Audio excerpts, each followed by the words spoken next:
basement. Level vibes with another one. Straight up. Blackness, aye. Who tell the truth? Mark Benskop, defend the ghetto youth. Mark Benskop, radio station is the fruit. Mark Benskop, straight up from the root. Mark Benskop, who tell the truth?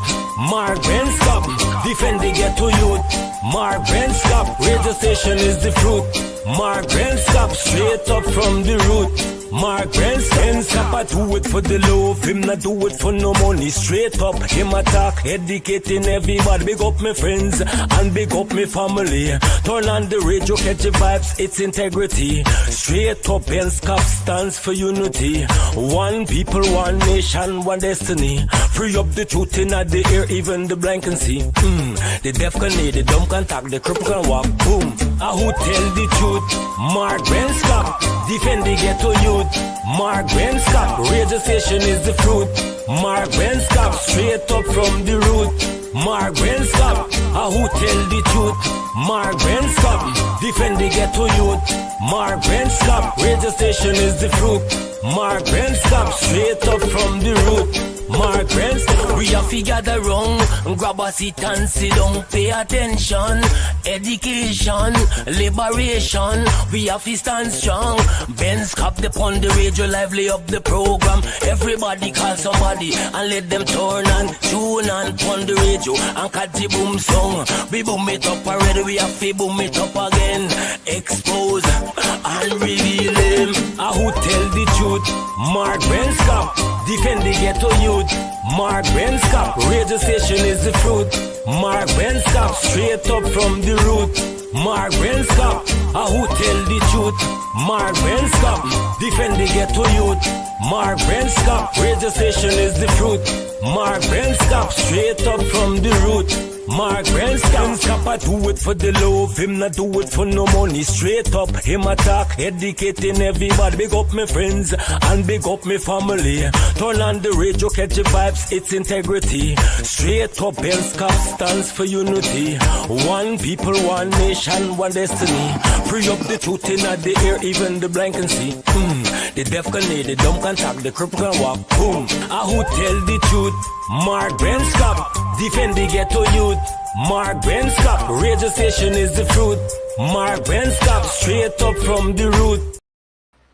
All right, hey, good night. Let's get ready to rumble right here on 107.1 FM. My name is Mark Benskop, indeed, and we're going to rock and roll for just 1 hour. I don't know what's on your mind. I don't know what you want to discuss. Whether you want to discuss the midterms election that's coming up. It's just the midterm elections in the United States of America. There's a fight for Congress and the Senate. It looks as though what we're seeing, it looks as though the Democrats are going to take control of the House. It looks as though the Democrats are going to take control of the House, and the Senate. It's still a toughie, but not impossible. And so be prepared for the midterm elections. Lots and lots of things. Hey, let's move away from the United States politics and we deal with politics in, I don't know, Guyana? Did somebody say Guyana? Lots and lots of things happening in Guyana. I like what I'm seeing, and kudos to APNU guys. I said in the beginning, I support APNU. And some of y'all don't get vexed if I don't come here and promote who y'all want me to promote. It's not going to happen, right? The 12 guys, they got to go out and do more, but, we want to see all the 12 out there. We want to see them out there. But don't expect them to be, all of them are going to be together. All of them are not going to be doing the same thing. It appears Ganesh doesn't like protest, and so you hardly see Ganesh on the protest line. The other guy, some Hussein or something, I don't even know his name. He doesn't like protest, so you're not going to see him on the protest line. And there are others that you're not going to see on the protest line. But It doesn't mean that they're not doing anything. Of course, they're doing something, but at least Ganesh, he don't make joke.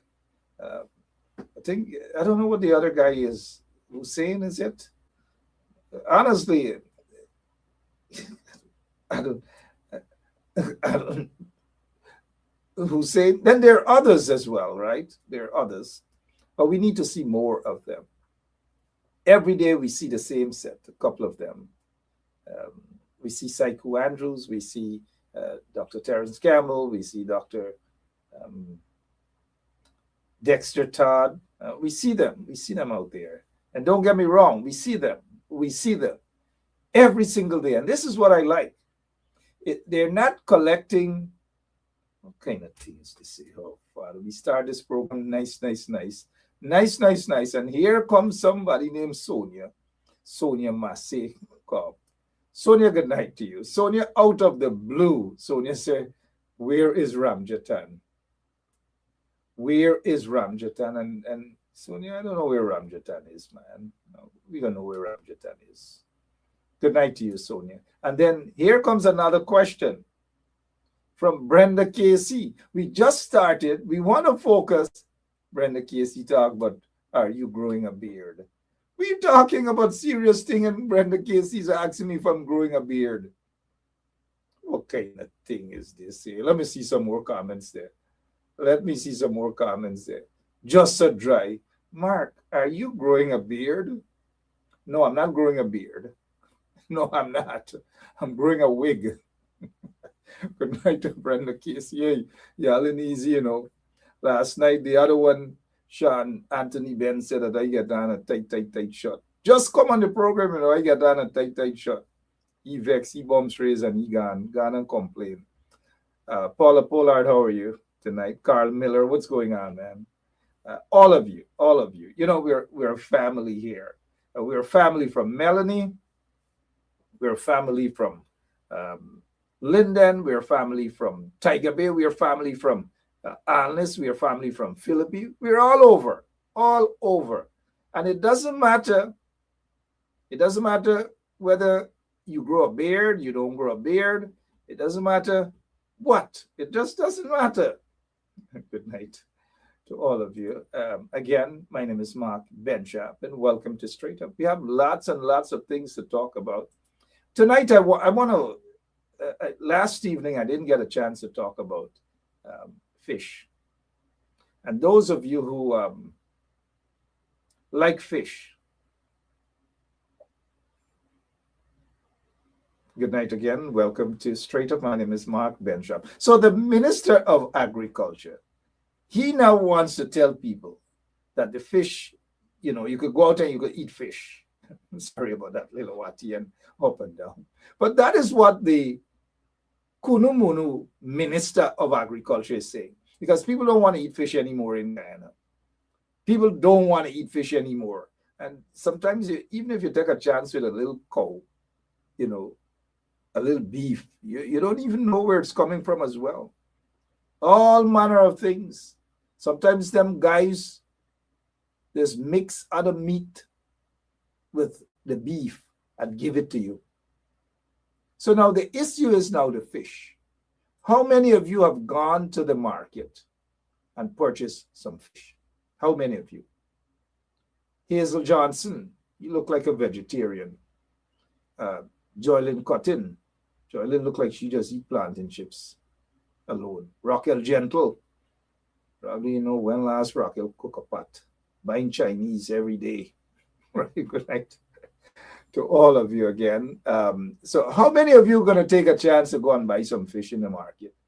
That Kunumunu, that Klong, some whatever he named, in the raw. He says he eat fish. Well, of course we know that. It goes without saying, in the raw.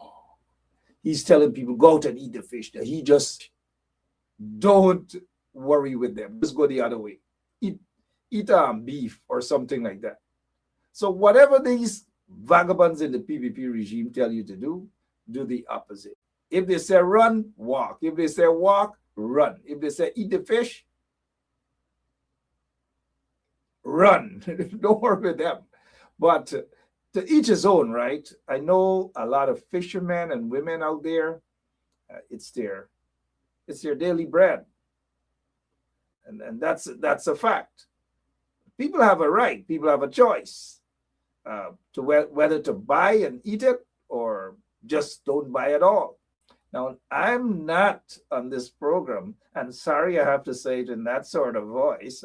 I am not on this program going to tell people what to go there and buy, whether to buy the fish or don't buy the fish, whether to buy the fish and fry the fish and eat the fish or not. I'm not going to tell people to do that. I'm just going to be honest with you guys. I probably would prefer to take a walk away from that for now. But to each his own, like I said, I know what the fishermen and the fisherwomen are going through. For Guyanese and easy. It's difficult. It's difficult for them to get Guyanese to go and buy fish right now.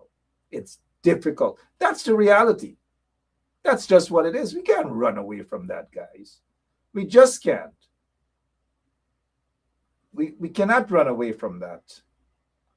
Because it's not a case where one person died in the river or in the ocean. It's not a case of two persons died. Dozens upon dozens, compliments of a corrupt PPP regime. Compliments of those corrupt PPP regime. And so people are skeptical because the corrupt government doesn't have anybody proper to go out there on television or on social media or wherever and explain to the people. Nothing, no experts, no nothing. And what they do need, well, you can't depend on the PPP for experts. You can't. You just can't. You just can't at all. Oh, gosh. I want to take a quick break and I'll be back. I got to do something. Well, I got to have our operator play something.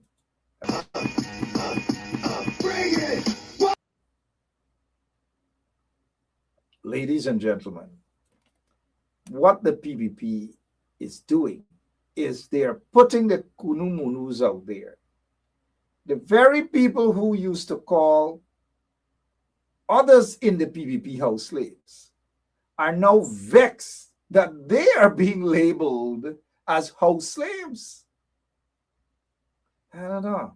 And they're upset, their bumps raised. They don't want to be labeled as house slaves. But these are the same people who used to label people as house slaves. But now they're vexed, their bumps raised, and they're going on and all sorts of things. We're hearing some things about short-term hotels, and y'all know where's them short-term hotels, right? If y'all know where short-term hotel, just put a thumbs up. I know around the lane and stuff, they've been over them things, man. Short-term hotels and these sort of things. But we're hearing about those things, and we will talk more about it because we have some information about the short-term hotels and the Spanish girls and things. We know what's going on. We know what's going on. But this guy, oh, come on, Joy, cutting out. Come on, you know about short-term hotel. Give me a break. Come on, no, you don't. Nadia, how are you doing? All you guys know about short. Okay, all right. I don't know. I'm a Christian. I don't know about those things. I don't know what KFVC, and them things. I don't know.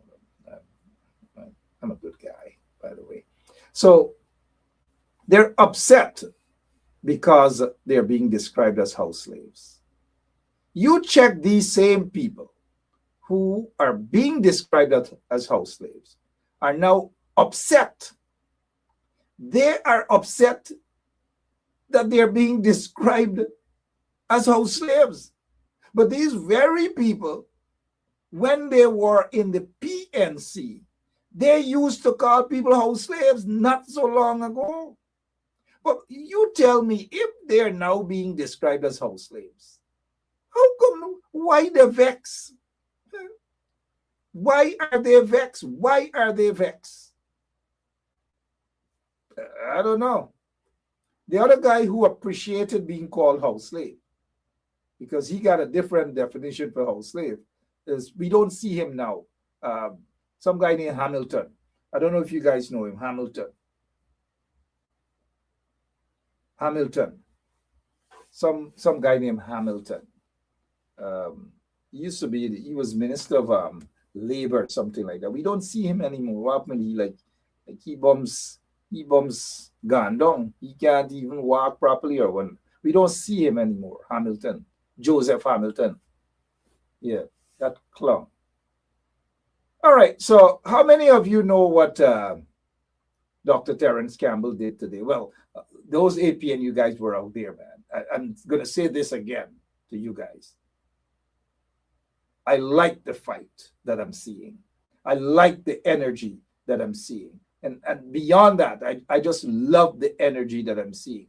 And these guys are not afraid to confront the corrupt PPP regime. They are not afraid to confront those vagabonds in the PPP regime. Joe Hamilton, thanks, Wanda. They're not afraid. And you guys give the APNU guys a big up, as we would say, right? Give them a thumbs up. Just tell them thank you. Tell them. Sometimes you got to stop for a moment to say thank you to people. You can't be ungrateful. You cannot be ungrateful. And you just cannot be fighting and fighting and fighting and fighting all the time. You got to stop. You got to give them a high five. You got to give them a high five. You got to appreciate what they're doing because it's not easy, you know. It's just not easy. You think it's easy to confront the devils? Or you think it's easy to confront the devils? Those demonic forces in the PPP regime? No, it's not easy. So we'll take a quick, while we take that quick break, I noticed Raquel Gentle and all she green hearts. Put your green hearts to big them up. Big them up with your green hearts.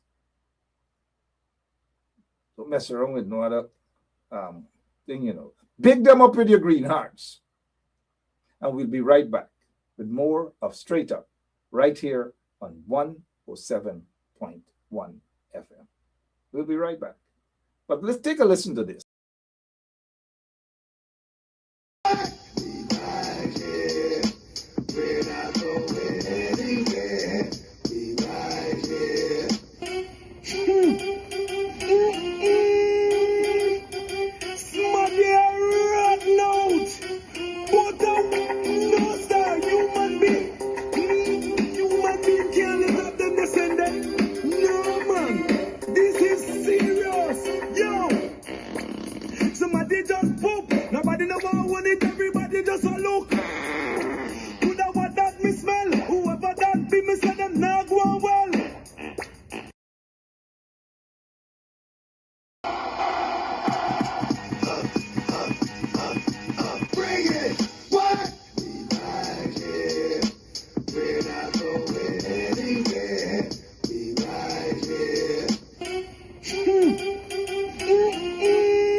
right. Welcome. Welcome back to Straight Up. My name is Mark Benjap. The people of Melanie, you got to give the people of Melanie. You got the people of Linden. You get the people of Melanie. You get the people of Pleasance. You got to go. And everywhere they go, every single where they go, you got to chase them out. They're not worthy of your time. They are basically fake. That is what they are. They are nothing of value. They just go to see how they can basically brainwash the people. So don't worry with them. Just don't worry with them at all. And you got to do like what who is it, Jack Deere? You got to do like what Jack Deere has to do. And throughout the country, wherever they go, walk behind them, chase them out, tell them they're not wanted, tell them they're not needed, chase them out. You're going into a community at a time like this when they should be visiting the bereaved families of those who were killed, compliments of the corrupt PPP regime. These are things that they should be talking about. These are things that they should be confronting and addressing. But instead, they want to basically cover things up and walk around, go into communities, and they're going to send those vagabonds into communities, those same vagabonds who have destroyed those communities, to say that development. And then they're going to come with some plan. They're going to draw up something, and they're going to say, this is what is, just like Silicon City, right? Remember that? They had some big plan. But after that big plan, they were able to they stole people's lands, and they give it to themselves, give it to friends and cronies, and they started to build big ranches. They give it to all sorts of people. And the poor people lands, they took it away. I don't know. And these vagabonds who support them and talking about development, one lady up in sorry about that, good night again, welcome. And so these people that they put to represent them are basically flatfoot hustlers, you know. They're not representing anybody. They're not representing your community. They're not doing anything good for you. It is every single thing that they do is for themselves, self-interest. And so the PPP puts them out there now to go and bark. And they're not even good dogs. They're not even good dogs. They're not even, like, even wild hogs are better than most of these guys. They're not good dogs. They're Chihuahua. You know, because only Chihuahua does it. You ever see real dogs sit back and wait? But the Chihuahuas are the ones who walk around. Those are the Chihuahuas. We know the Chihuahuas. We know who they are. We know what they're capable of doing, which is nothing. Barks with no bites. That is what they're about. And so you cannot allow those Chihuahuas to go into your communities, because they're going to do what dogs usually do. They're going to urinate on tires, on the fences, and so forth, and do other stuff, mind you. We know those Chihuahuas, those animals, those dogs. We know who they are. And now we shouldn't run away from that. We know who those Chihuahuas are. And if our operator can get in touch with Dr. Terrence Campbell, we want to know exactly what transpired today. What transpired today? And our operator, if serious, yo, we'll be right. Somebody just poop. Nobody know what it. Everybody just a look. That what that me smell. Whoever that be, me say them now go well.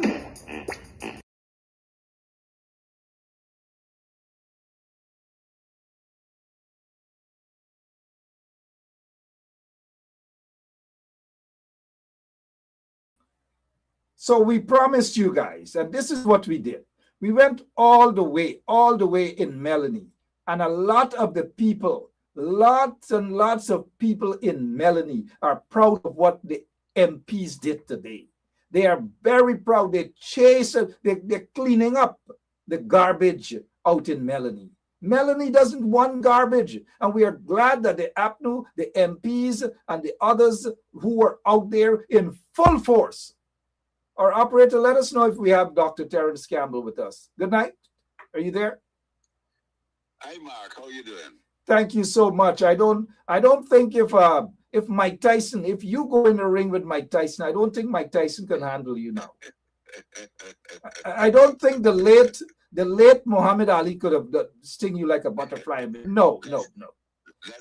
Muhammad is my hero. Muhammad is my hero. No, but it doesn't mean sometimes you got to confront your heroes, them, in boxing.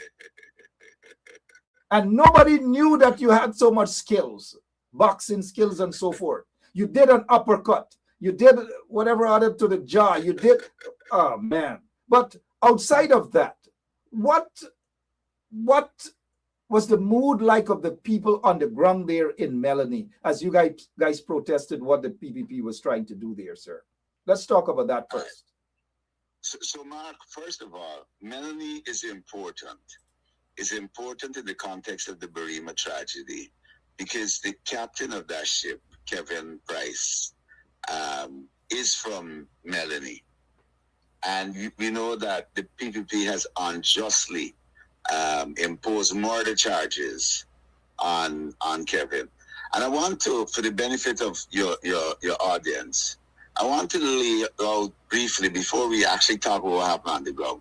I want to lay out for the difficulty, the conundrum that folks like Kevin faced.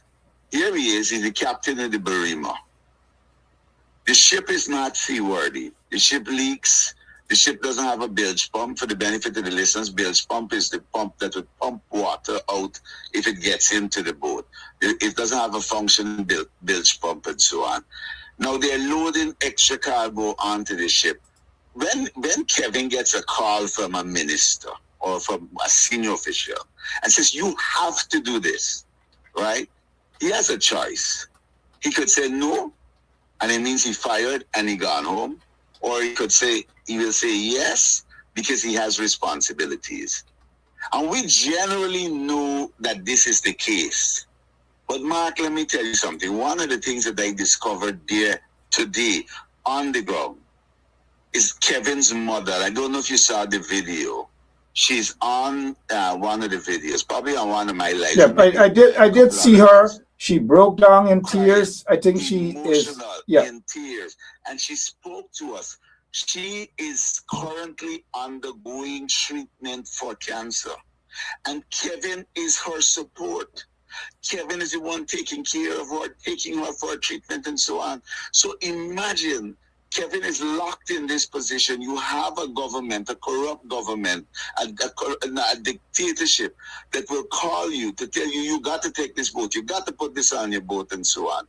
And you don't have a choice because if you say no, your job is gone. And so, as a captain, he said yes, they went out, and now you're charging the man for murder. Right? So that's a part of the background. And I'm emotional about this, Mark. It's not only Kevin. You have Rondell and you have Delon. And we're going to be in Grove on Saturday to support the family of Rondell. And we're going to be, I'm not sure, I think the Namstel might be tomorrow. I have to check back on the Namstel. So we were there. So Melanie is important from the standpoint of providing support for Kevin. That's one. Two, Melanie, the president was going to be there. So we are also there as the voice for the 100+ who lost their lives. And even those who were left for 5 and 6 hours or 7 hours before waiting to be rescued. The trauma that they must have undergone, right? So we are there to represent them. But there's also something sinister that is taking place in this country. And we have to watch out against it. We have to guard against it. The president and his cabinet, they have decided that Guyanese lives don't matter. We started with the Madhya fire, now we see to the Barima. And so when there are these incidents that take place, where lives are lost and so on, the government's approach is that, hey, we're going to fan out. We're going to fan out with money. We're going to go through, a house here, a road here, a promise of a village here, and so on. And this is what they are doing to deflect and to distract from the real tragedy of the Burima. The Burima is a tragedy of the underprivileged, because if those people are not underprivileged, they'll be flying to Fort Kaichuma. And so the government wants to shut it down. They want to silence those, the voices of the 100 plus who died. That's why they wanted that boat to stay below on the ocean floor. They want to silence the crew who might be able to speak, because now that they have murder charges, they're lying and say, hey, I know you said nothing. Because it is better for you to stay silent. So there's a commission of inquiry, and we're not going to hear anything from the captain or the crew or anything about the boat. So it is to silence them. So they're silencing those who died by leaving and even those who survived, by leaving the boat on the floor of the Atlantic Ocean.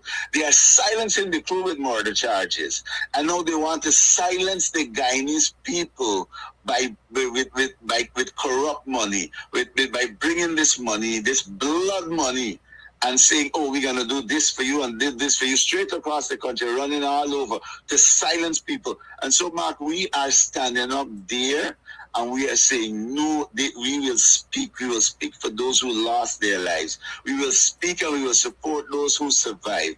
We will speak for the 3 men who are in jail unjustly on murder charges. And so we will stand up, and we will fight these people for this.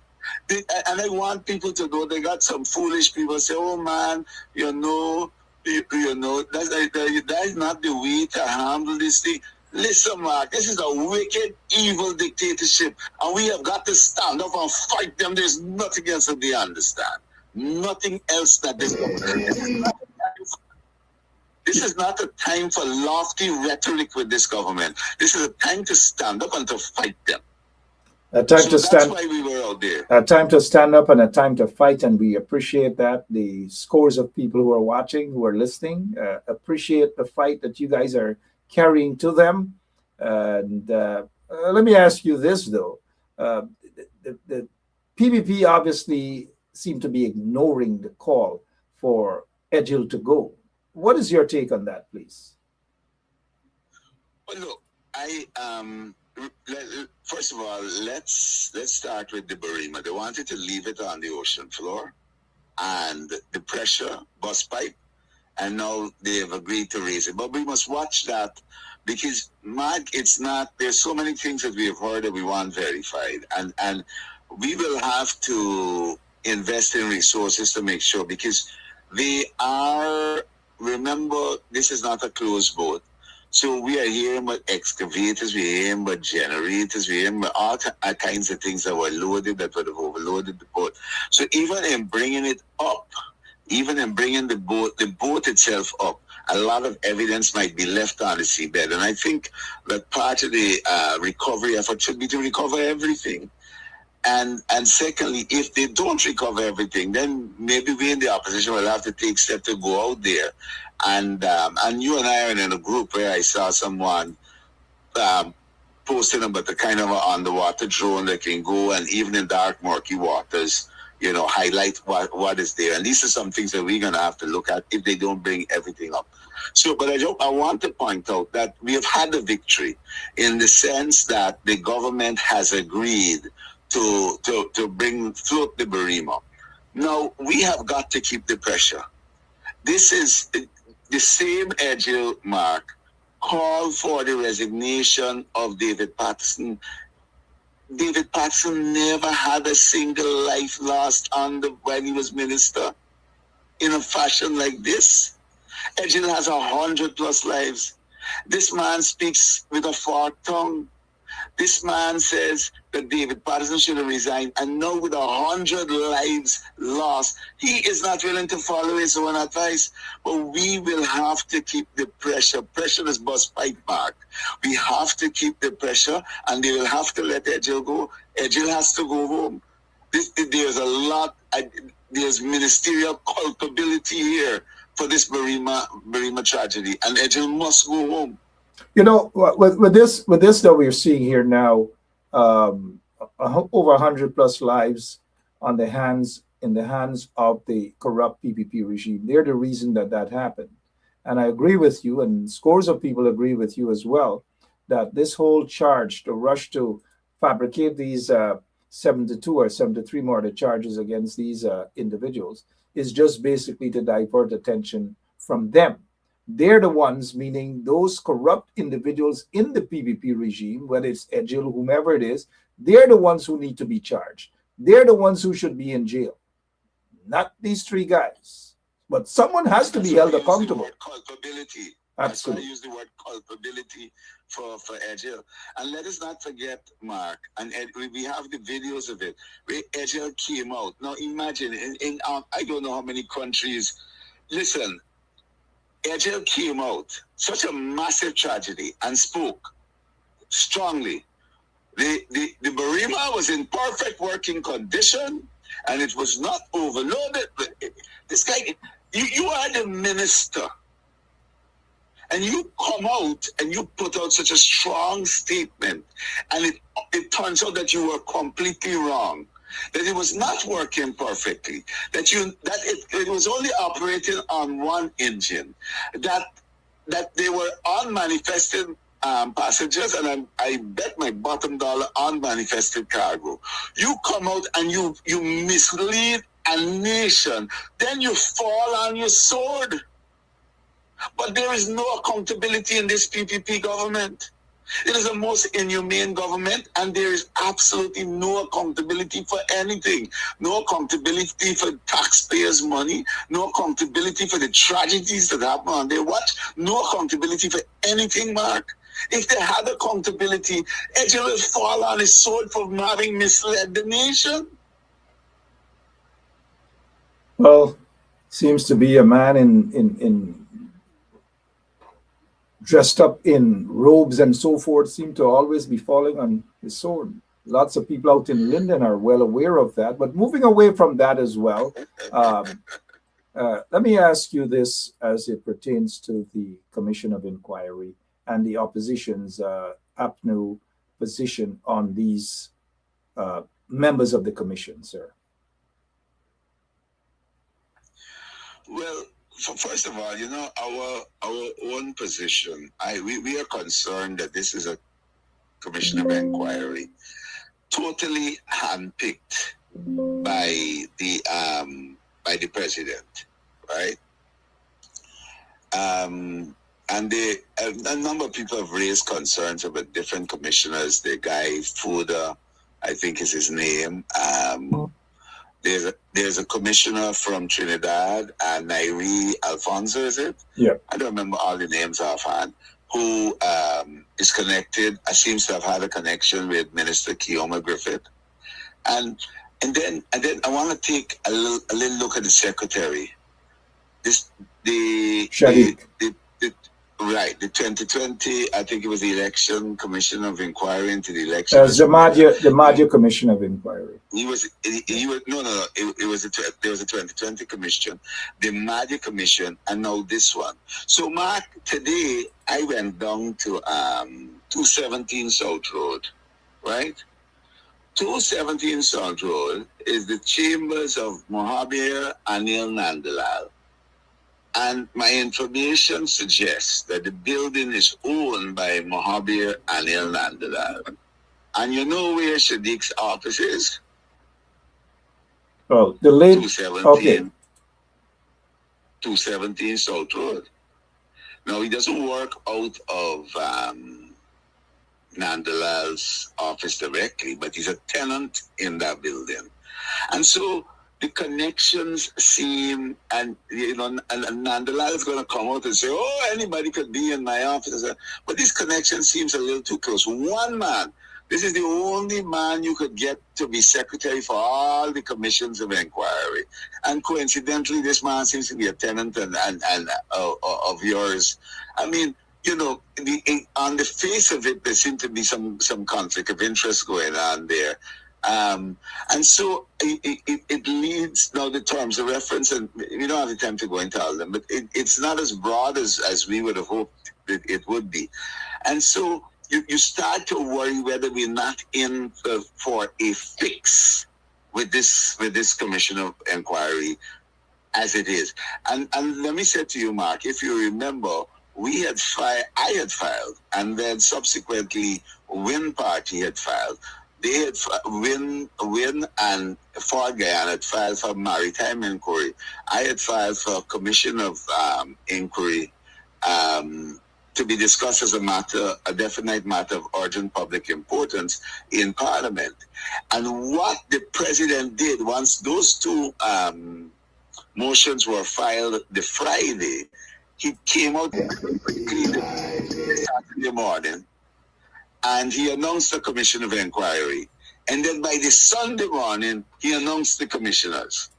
It was all an attempt to avoid, not an attempt, it was all a ploy to avoid having a truly independent commission,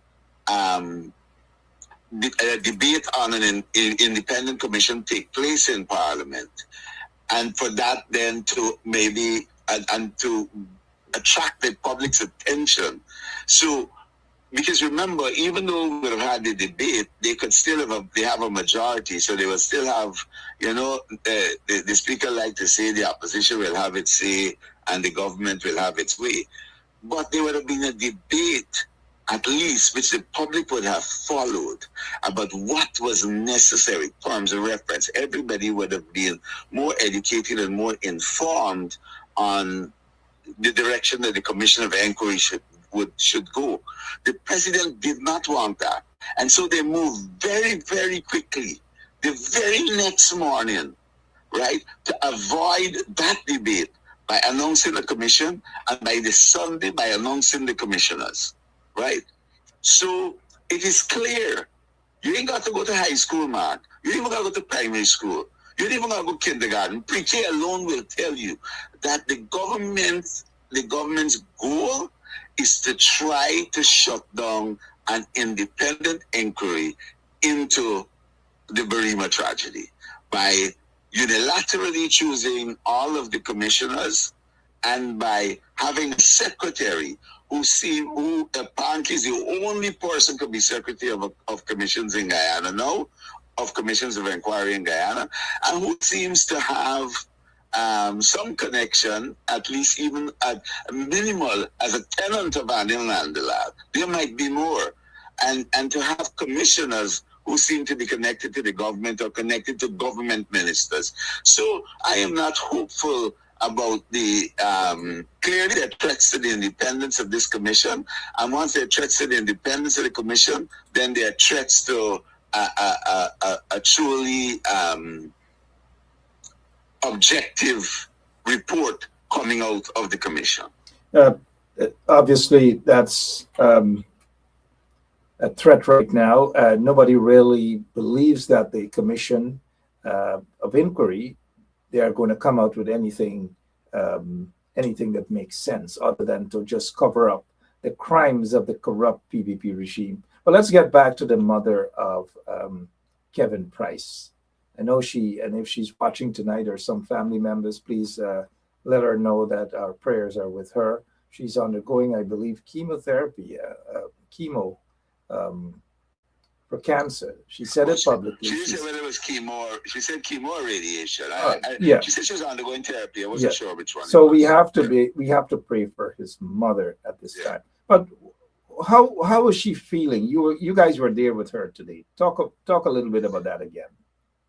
The truth is, Mark, I didn't get to spend enough time with her, and we will have to go back to engage with her and spend some more time. But let me say, and I'm a cancer survivor, the last thing you need when you're undergoing treatment for cancer, when you're suffering from cancer, is stress. You don't need stress.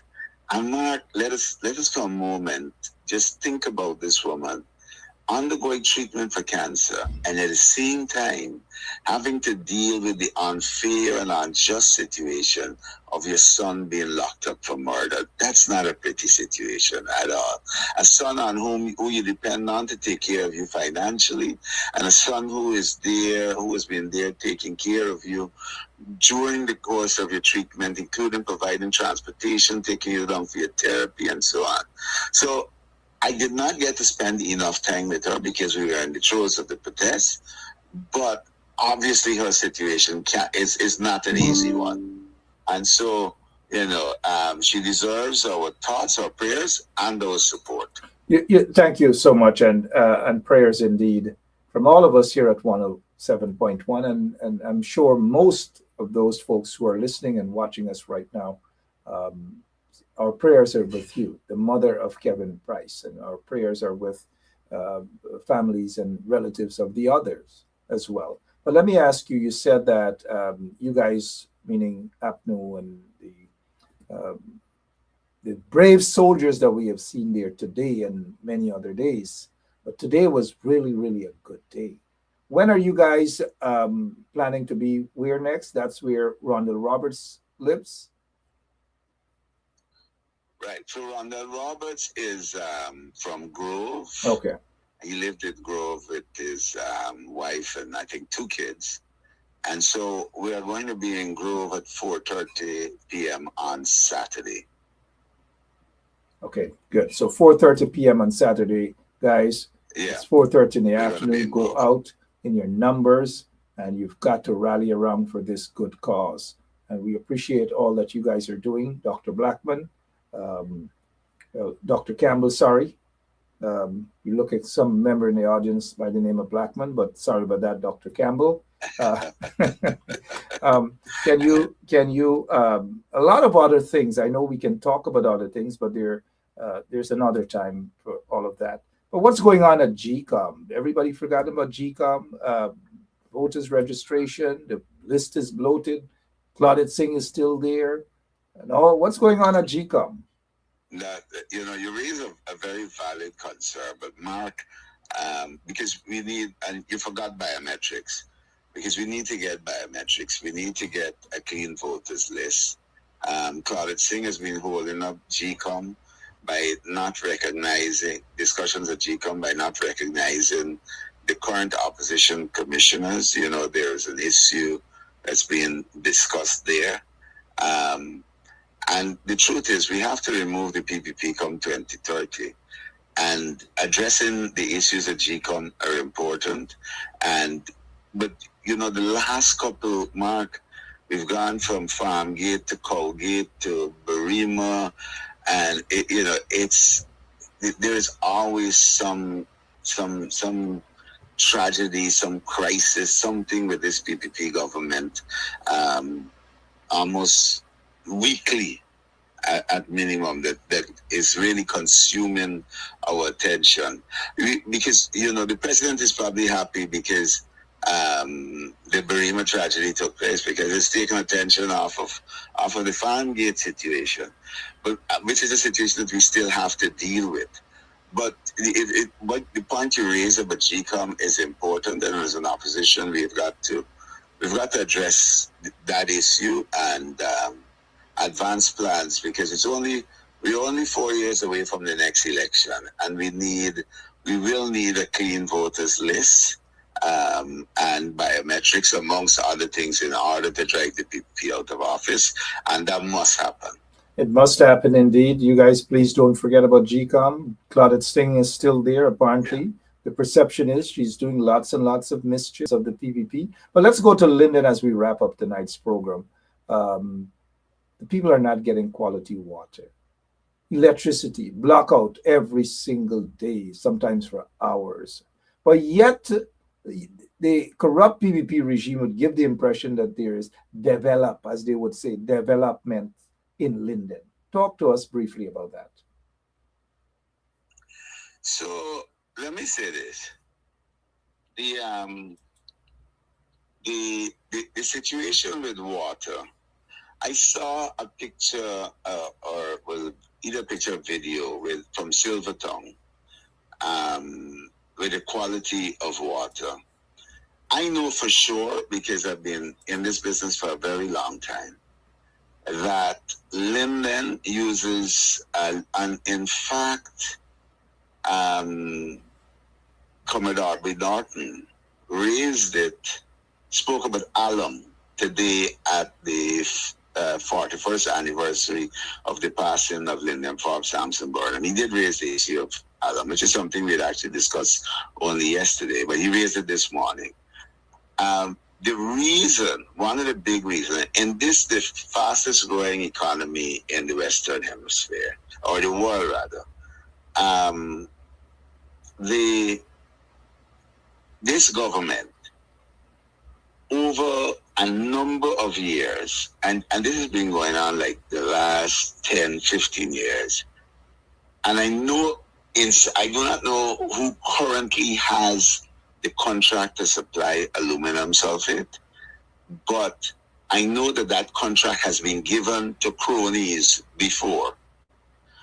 And the cronies have been unable to deliver the aluminum sulfate. And the government, GWI, will come out and say, there is the reason your water is brown, and they'll tell you this nonsense that it's safe to drink. I mean, it's damn dirty, muddy water coming through the taps, and they'll say, oh, but it's safe to drink. And that is because there's a word they use, turbidity. Mark is simple. They give the contract to supply the aluminum sulfate to the cronies who are unable to do so, and I know for sure then they turn to a Jamaican company every single time in an emergency now to try when the water is coming through, the brown water is coming through the taps, whether it be Linden or Georgetown. That's when they will turn to the Jamaican company and say, hey, we got to get alum in a hurry. This is the Jamaican company that's been supplying them with alum for 30-something years that can reliably supply this country with alum. Mind you, it was the PPP government. Let me go back a little bit. It was the PPP government who stopped the production of alum by our bauxite industry.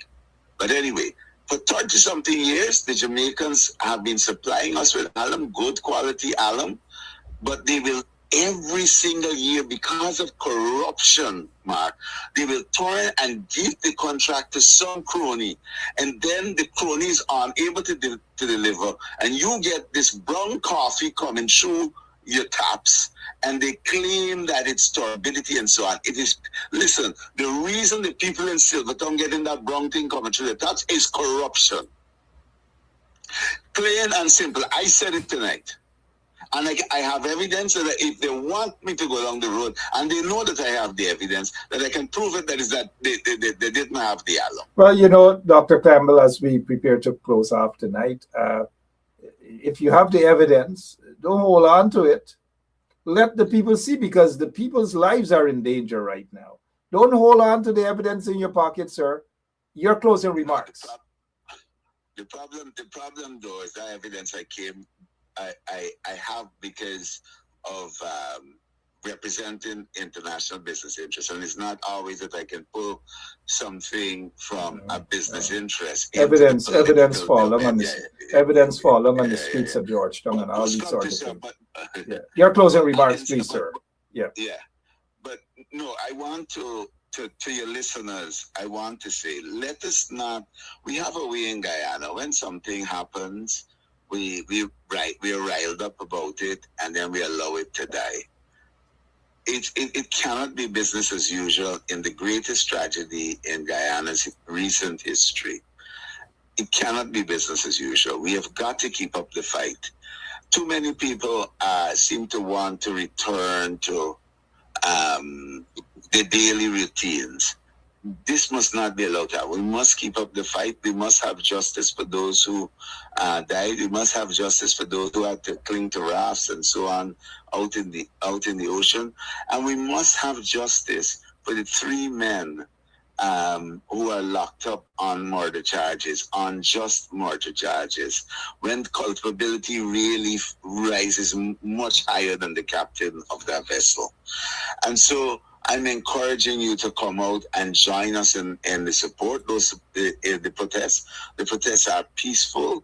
We are looking for your support. We've got to bring change to this country. This is a beautiful country. This is a blessed country. But we have a PPP dictatorship that's ruling it. And for Guyana to grow, we must remove that PPP dictatorship. And we need to stand up. We are being bulldozed by this government. Right, and we cannot allow this to continue. And I'm calling on your audience to join us in that fight.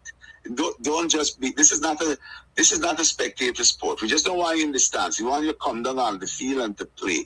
And so we're going to be out there in Grove for Rondell at 4:30 on Saturday, and then we're looking forward for your support. Thank you, Dr. Campbell. Looking forward to seeing you in the ring. I know it's not with any Chihuahua, it's not going to last more than 30 seconds. Trust me, especially a particular Chihuahua that was barking. Those little girlish barks today. But thank you so much, Dr. Campbell. Appreciate it. Yeah. You're welcome, Mark, and keep up the fight, please. Thank you, sir. Dr. Terrence Campbell there for you guys. Please give my regards and all of our regards to the other fighters there on the ground who are out in their numbers, not just MPs, but representatives also of APNU, PNC, the people on the ground in Melanie. Congratulations to you guys. I can't wait to see more folks. And that's what you've got to do. You cannot allow the PPP regime to walk into your communities, to disrespect your communities, to send chihuahuas into your communities with shallow barks and no bites. Chase them out. Do exactly that. Chase them out. I'll be back tomorrow. Same place, same time. Right here on 107.1 FM. Keep hope alive, guys. Keep hope alive. So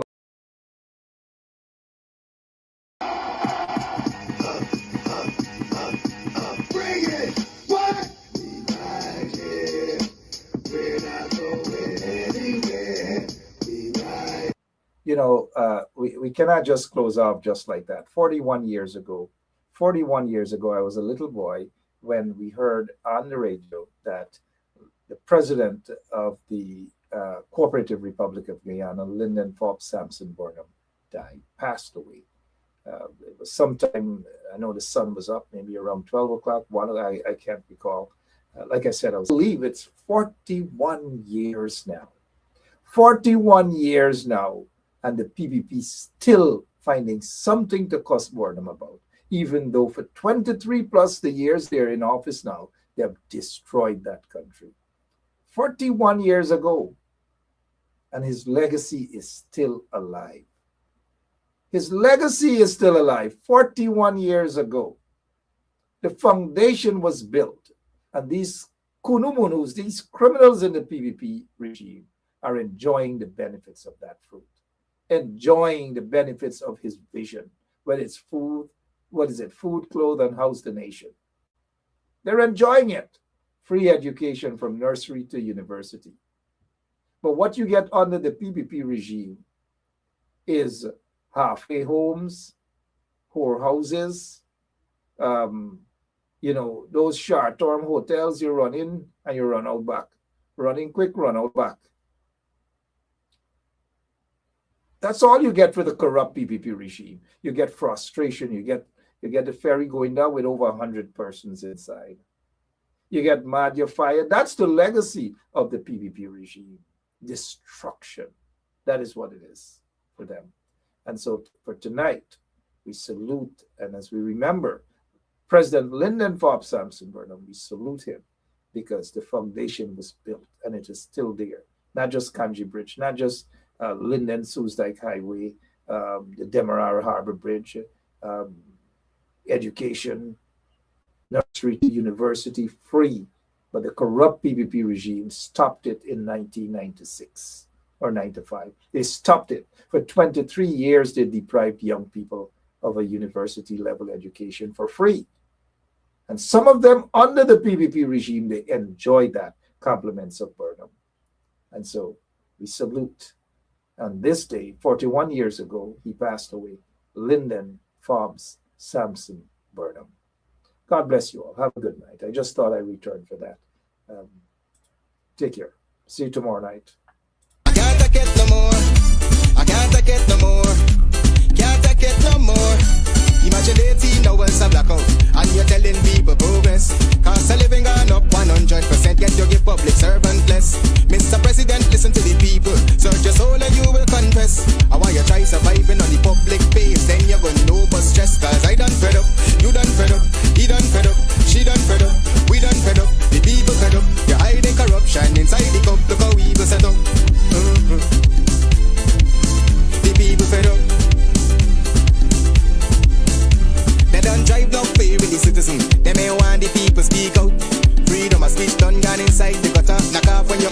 out. Discrimination in entertainment, and you're talking about one Guyana. When the Ministry of Culture keep the big shows, one set of girls and banner. Cause I done fed up, you done fed up, he done fed up, she done fed up, we done fed up, the people fed up. You're hiding corruption inside the cup, look how evil set up. The people fed up. Every picture you take and promise you make, everything you do is about clouds. Then you come into me, I shake your hand, there's nothing to smile about. A hard and at times bitter campaign has come to an end.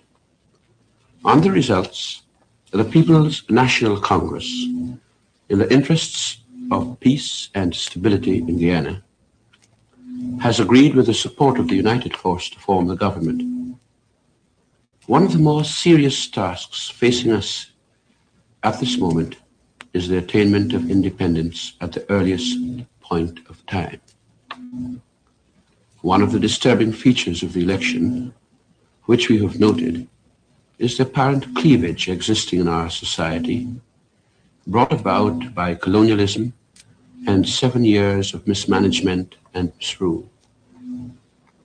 It has come to our knowledge that despite the years of disaster suffered by the people of this country, a large section of the electorate was persuaded against its best interests to vote for the party formerly in power as a result of the dishonest and opportunist propaganda that, unless that party was returned to power, those people would suffer.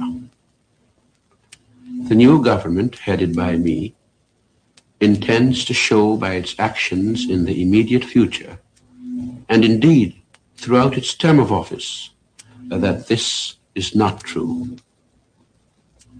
The problem of racial cleavage, racial antagonism, and distrust, which the last government allowed to develop during its term of office, is still with us. But our government recognizes this as a challenge which it intends to accept and which it is determined to overcome. My government considers that it is a matter of the greatest importance and the utmost urgency that an atmosphere of relaxation be established immediately. The reduction of tension, which is already apparent and which will become more pronounced with every passing day, when it is realized that not only are we intent on being fair and just, but also that we have at our disposal the means to carry out our intention, is merely the first fruits of our attainment of office. Enemies of this country would like to see racial division and antagonism continue. They will not have that satisfaction. The government recognizes that its duty is to rule in the interests of all the people of this country. It will dispel the fears of the apprehensive and confound the hopes of those who seek the destruction of this country. To be specific, this government holds that all the people of this country are equally important, whether they belong to a large group or to a small group. To us, the Amerindians are important. To us, the Chinese are important. To us, the Portuguese are important. To us, the Europeans are important. To us, the mixed races are important. To us, the Africans are important. To us, the Indians are important. In short, all Guyanese are important and valued members of our community, and we cherish them and consider that as a government, it is our duty and privilege to guard, protect, and further the real interests of all. It would appear that the would-be destroyers of this country have sought to convince our Indian citizens that they have cause to fear because of the removal of the former government. We can assure our Indian citizens here and now that rather than cause for fear, they have much to hope for from the new government. This government is not bent on the confiscation of property. This government will not pursue policies likely to bring the races into collision. This government will maintain law and order. This government, while in office, will never declare its impotence to see that the lives and property and personal safety of any citizens are protected.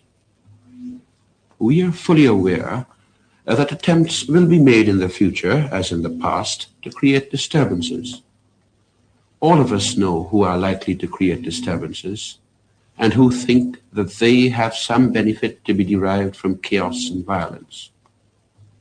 We have no benefit to derive from such things, and we will stamp out firmly and ruthlessly any disruption of the calm and studied and steady progress which we are determined to establish and maintain in this country for the good of all.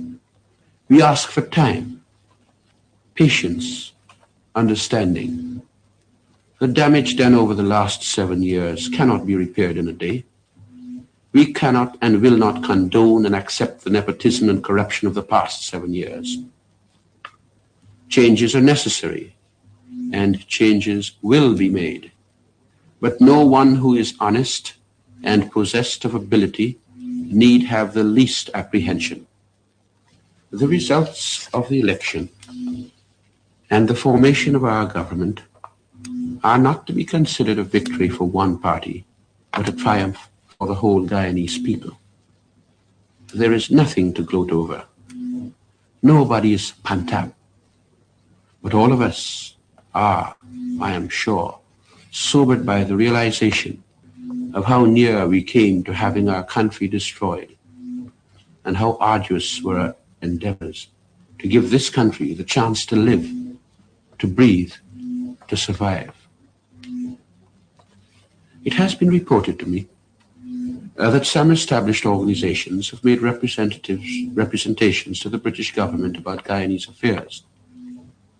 I wish to announce that in the immediate future, I shall seek to hold discussions with the Mahasabha, the Hindu organization, the United Sadr Islamic Anjuman, ASCRIA, GALE, the Chinese Association, and of course with the Archbishop of the West Indies, the Roman Catholic Bishop of Georgetown, the Ethiopian Orthodox Church, the Congregational Conference, the Methodist Body, and other religious and cultural organizations. My purpose as Premier is to establish a consultative democracy. And now that the majority of the Guyanese electorate has declared in favor of the government in power, it is my wish that Guyanese in and out of the legislature, with malice towards none and goodwill towards all, will settle down to the engaging task of binding up the nation's wounds and charting a new course, a new road of peace and prosperity for Guyana.